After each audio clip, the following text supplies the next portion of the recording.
Grab your cup. If you have things about your health, some chronic symptoms that you can't get better, you keep trying to deal with, I want you to listen to this conversation because this could be a very significant factor to why that's happening, and it's probably something you haven't even considered, or not fully anyway.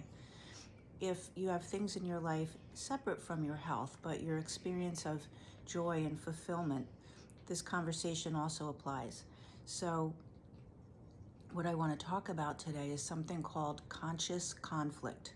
Conscious conflict. So that's when we're consciously making choices to do things and stay in situations in our lives that are in direct conflict with what we feel inside, what we think we want, how we know ourselves to be.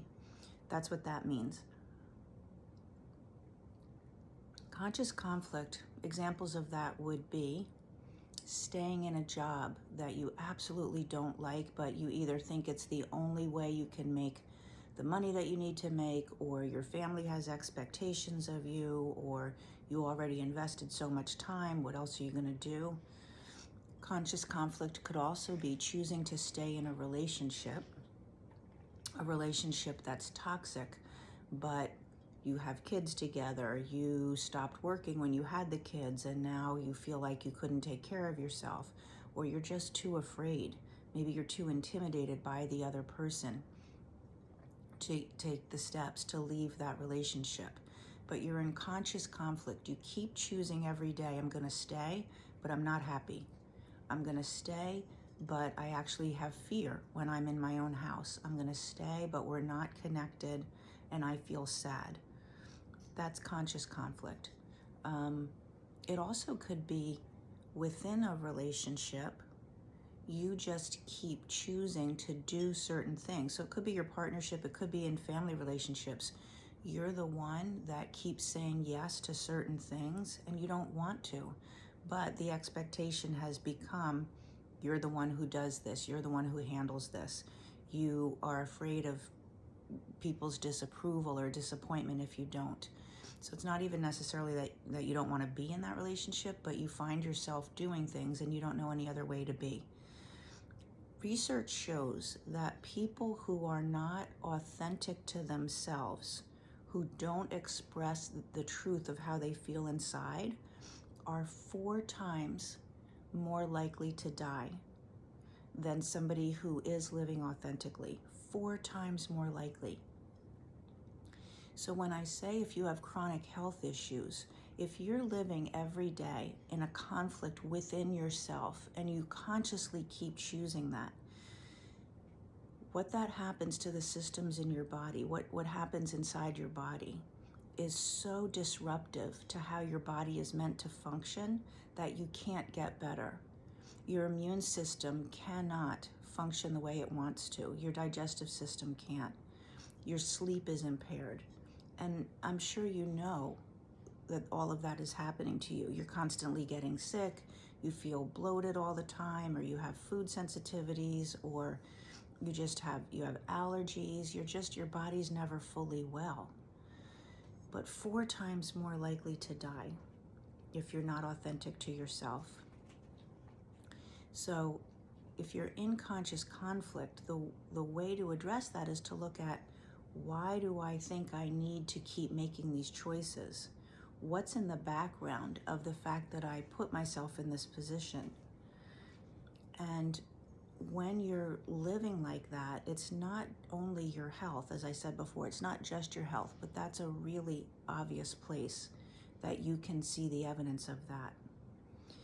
It's also in, clearly, how happy you feel. Because if you're consciously choosing something all the time, you're not happy. And what that leads to is shame. There's a place where you hold shame about yourself. And if you're like, I don't think I feel shame, I want you to just look. Because if you always choose something else or someone else at the expense of yourself, you can only feel shame about that. There must be something wrong with me if I never put myself forward. That's what's in the background, right? If I'm not important enough to choose me first, then there's got to be something wrong with me. I'm not as important. I don't matter. I'm not good enough. I don't have what it takes. When we hold those feelings, there's an expression or an experience of shame within ourselves, about ourselves. Because if you didn't have that, you would, of course, insist that your life be an expression of who you are and make you feel good and be happy and have great relationships. You would only settle for that. You see what I'm saying?